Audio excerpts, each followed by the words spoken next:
It's becoming clearer every day. Trump wants to turn the page and get out of the Persian Gulf as quickly as possible. The problem is that the Iranians aren't making it easy for him.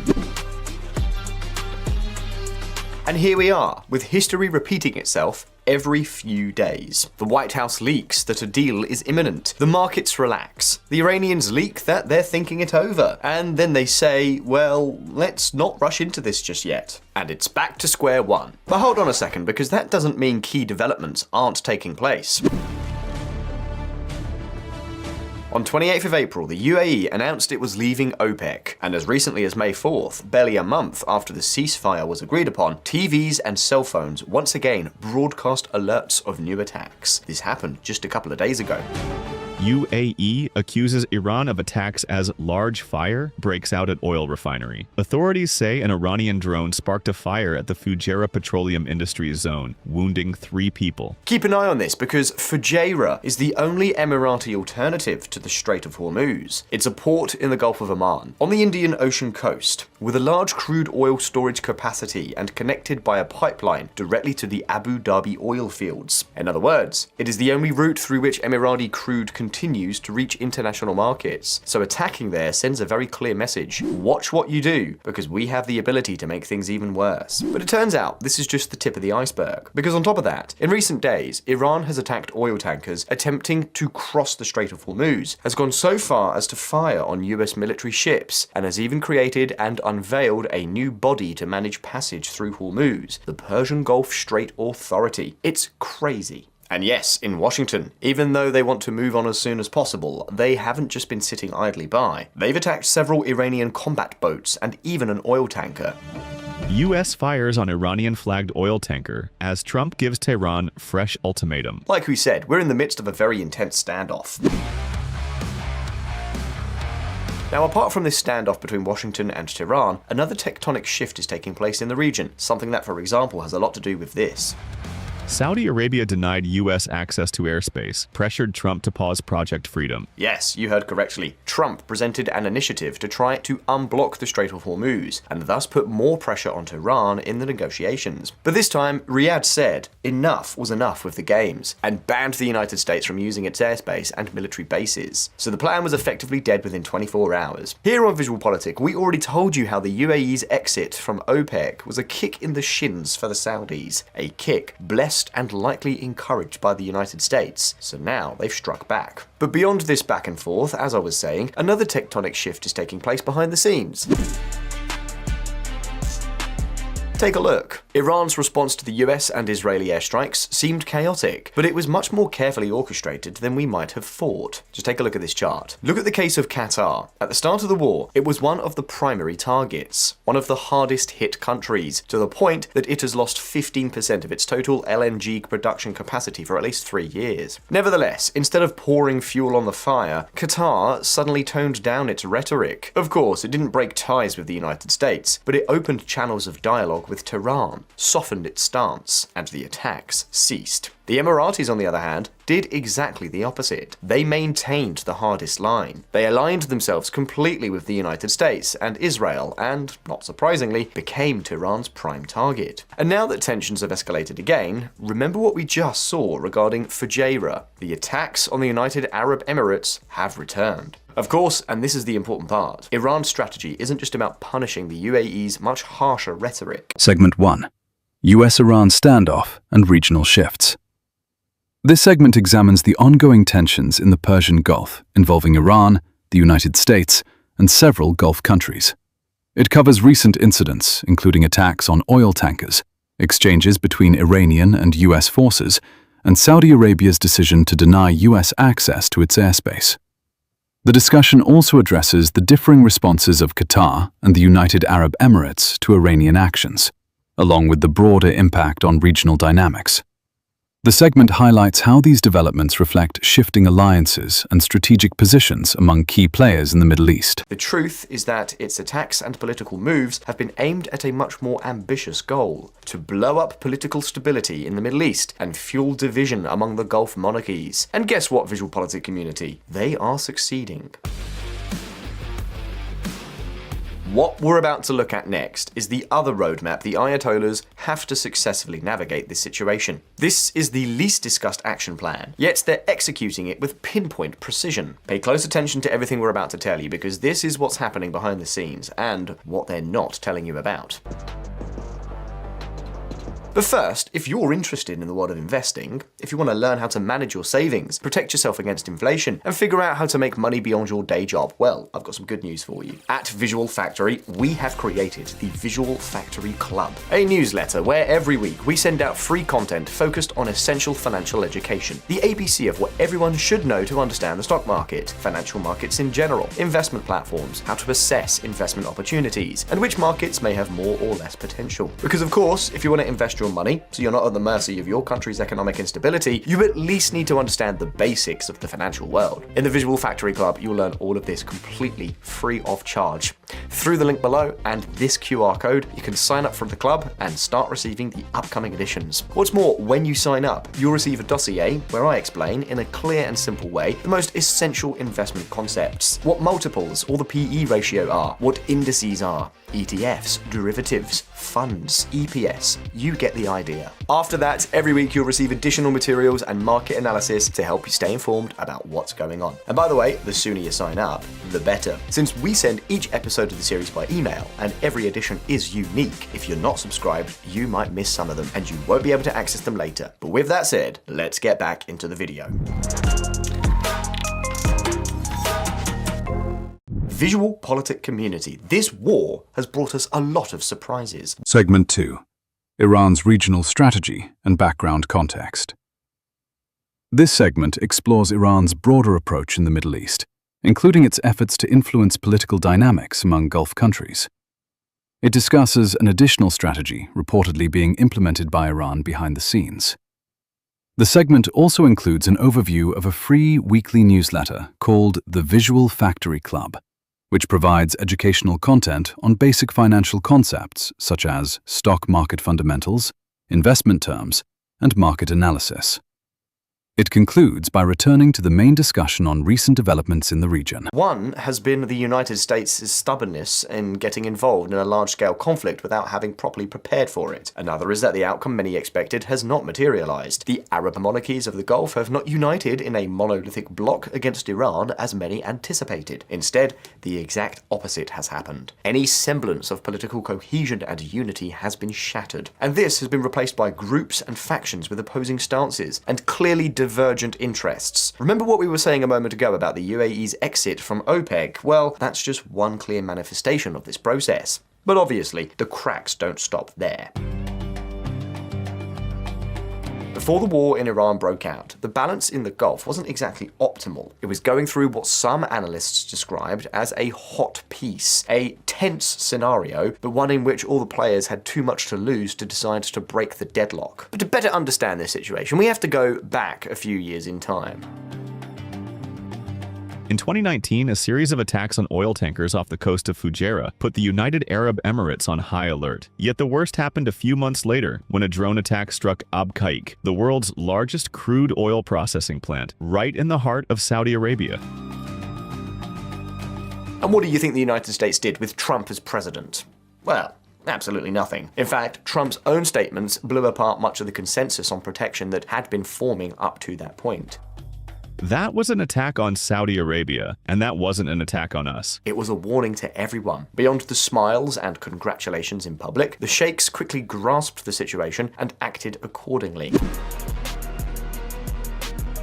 Because you can get along with Trump, but if your supposedly great protector washes his hands of the matter when you're actually attacked, then it's up to you to take the bull by the horns. So what did they do? Well, basically, they spoke directly with the other side. In this way, the United Arab Emirates struck a tacit agreement with Tehran. You don't attack me anymore, I won't escalate the conflict. Then, Saudi Arabia went a step further and, in 2023, re-established diplomatic relations with Iran using significant Chinese mediation. Qatar already had open channels with Tehran ever since the brutal blockade with which the Arab countries punished it in 2017. And Oman, true to form, maintained its historic role as mediator, friend to all, enemy to none. The result? By 2025, there was a sort of implicit consensus in the region. The fact is, open confrontation with Iran isn't worth it. The Gulf's economic model needed stability above all else, and a war with Iran could put all that at risk. Although later it seems Mohammed bin Salman got carried away, but that's another story. The fact is, war broke out,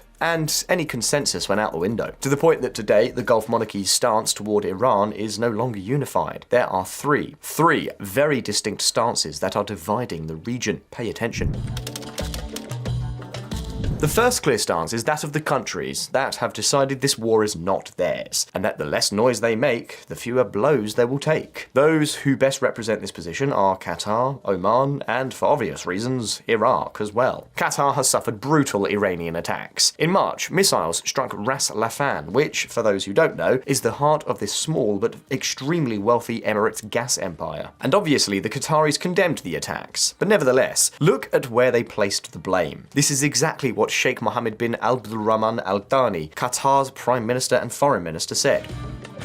This war must be brought to an immediate end. The attacks must cease immediately, as it is clear to all who stands to benefit most from this war and from drawing the region into this conflict. Unfortunately, what is taking place now serves those agendas. Doha's interpretation seems clear. Israel has dragged the entire region into a senseless war against Iran, pursuing a very specific goal: to exhaust both sides and emerge as the dominant power in the Middle East. And of course, under that mission, any escalation would play right into the hands of the Netanyahu government. That is why, despite the heavy attacks it has suffered, Qatar has condemned the attacks, but at the same time has made it clear that it does not intend to escalate. On the contrary, as I mentioned earlier, they have opened diplomatic channels. They have softened their tone, and above all, they have sent a very clear message to Tehran. The Qatari Minister of State summed it up this way. The regional countries are not an enemy of Iran, and the Iranians are not understanding that idea. Well, Oman is on the same page, the country that mediated between the United States and Iran right before the war began, and which, as they said, felt things were going reasonably well. And there's Iraq. Well, of course, Segment 3. Gulf Divisions and Historical Background. This segment reviews how the ongoing conflict has affected unity among Gulf Arab monarchies. It examines the lack of a unified response against Iran and explores the historical events that shaped current regional dynamics, including attacks in 2019, diplomatic initiatives between Gulf states and Iran, and the breakdown of previous understandings. The discussion traces developments from 2019 through 2025 and introduces the emergence of three distinct positions among Gulf countries toward the conflict. It begins detailing the first position, represented by Qatar, Oman, and Iraq. Remains the country closest to Tehran. This, as I said, is the first position we can identify. So let's continue. This other stance is the opposite of the one we just saw. And of course, the country adopting it is clearly the United Arab Emirates, the country most attacked by Iran, which believes that they must not back down. That by attacking them, the people in Tehran have crossed a red line, and that must have consequences. And so, where Doha sees an Israeli trap, Abu Dhabi sees an existential threat. They believe that if the Ayatollah's regime survives, it will be very difficult for the world to trust the Middle East again, which, of course, could be a devastating blow to their economic diversification model. That is why for them, a ceasefire, or a minimal agreement like the one currently being negotiated, is not a good outcome. And don't imagine they're saying this in private. They're saying it publicly. This is what Yusuf al-Otaiba, the Emirati ambassador in Washington, wrote not long ago in the Wall Street Journal.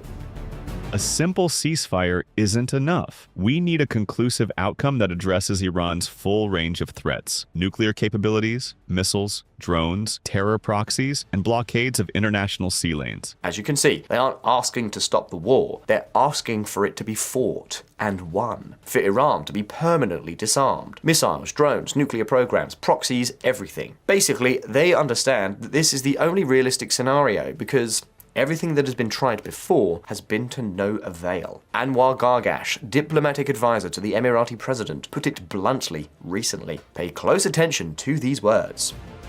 Every Gulf state has pursued a policy of containing Iran through mediation, participation in shared energy fields, strategic agreements, or, as in the case of the UAE, through trade relations. They have failed miserably. For Abu Dhabi, the policy of containment has failed. The tacit agreements with Tehran, the quiet diplomacy, the attempts to get along. All of that went out the window the day Iranian missiles began falling on its territory. And clearly, if containment doesn't work, there's only one option left. War. This is the second position, and between these two lies the third, the one currently championed above all by Saudi Arabia. Saudi Arabia is one of the countries being most careful with its rhetoric. Publicly, they avoid clearly aligning themselves with any position, and above all, they don't trust anyone. Of course, they don't trust Tehran, but they don't trust Washington all that much either. Yes, Trump gave Mohammed bin Salman a royal reception in Washington in the hope of improving things. But the Saudis are very much their own people, and that's why they have long been seeking clear strategic independence. In recent years, they've done so by strengthening their ties with China. And not long ago, in September 2025, Mohammed bin Salman and Pakistani Prime Minister Shehbaz Sharif signed a mutual defense pact. Any aggression against one is considered an aggression against both. In fact, this past April, Pakistani fighter jets landed at Saudi bases to fulfill their part of the agreement. We have a strategic mutual defense agreement with Saudi Arabia. Everyone knows about that. It is a sovereign agreement, and we are bound by it. In view of that, while I was in Saudi Arabia, I immediately made the Iranian leadership aware that they should keep that in mind. In other words, Riyadh is building an alternative security umbrella to the American one. They want to achieve their own strategic autonomy, and that's why they understand that this war is not essentially their concern, that it may even strengthen their position. After all, Saudi Arabia is the only country that continues to export large volumes of oil through the Red Sea. They're exporting less, but at much higher prices. Yes, they're losing money, but not as much as the countries that only have access to the Persian Gulf. What's more, Saudi Arabia has been trying for years to wrest Dubai's position as the Gulf's business hub. Starting in 2024, companies seeking contracts with the Saudi government will be required to move their regional headquarters to Riyadh. More than 600 have already done so. They're competing for airlines. Riyadh aims for 330 million passengers annually by 2030, a direct challenge to Emirates' hub. They're competing for tourism, for investment, for talent, to be the great economic centre of the Middle East. And right now in Riyadh, they understand that this war affects the Emirates above all, and they aren't alone. Saudi Arabia has begun to forge a regional bloc alongside Turkey, Egypt, and Pakistan. The Middle East's new power brokers, Pakistan, Turkey, Saudi Arabia, and Egypt unite. Fear of U.S. abandonment is helping forge a new Middle East. So there you have it. These are three opposing positions. They will largely determine not only the course of this war, but also the future of this Middle East. The war in Iran has not only plunged the world into an unprecedented energy crisis that we will all pay for, it has also shattered Arab stability in the Middle East. The UAE's withdrawal from OPEC was a clear manifestation of this process. In fact, the timing was no coincidence. The UAE announced its withdrawal on the very day an emergency GCC summit was held in Jeddah precisely to address the Iranian threat. A very clear gesture. And take note because some analysts believe this could be just the beginning. That after OPEC, Abu Dhabi might reconsider its membership in the Arab League or even in the Gulf Cooperation Council, something that just a year ago would have seemed completely unthinkable. In any case, if these organisations weren't exactly the most functional in the world, they are now effectively on ice. But there's yet another problem on top of that. It doesn't seem like there's a good way out of this mess. Yes, if the agreement with Iran that is being leaked is finalised, the Ayatollah's regime and the Revolutionary Guard will celebrate it as a historic victory. They are conceding what they already conceded a decade ago, and what they were already willing to concede in the negotiations mediated by Oman, and along the way, they will gain greater control of the Strait of Hormuz, fewer sanctions, and the return of many assets. Naturally, that could leave them stronger. If, on the other hand, there is no agreement, well, everything will get worse. For everyone. Right now, there doesn't seem to be a positive way out. That said, the question is for you, and today I'm going to be very direct. How far do you think the clash between the United Arab Emirates and Saudi Arabia will go? Tell us what you think in the comments. And if you found the video interesting, don't forget to hit like. Thank you so very much for watching. All the best. I'll see you next time.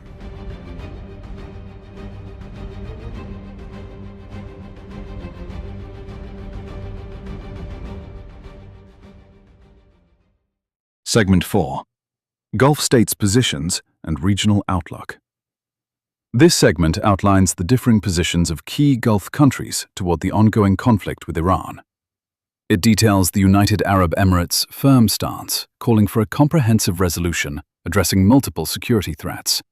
Saudi Arabia's more cautious approach focused on strategic autonomy and diversification, and how these views contribute to broader divisions among Gulf monarchies.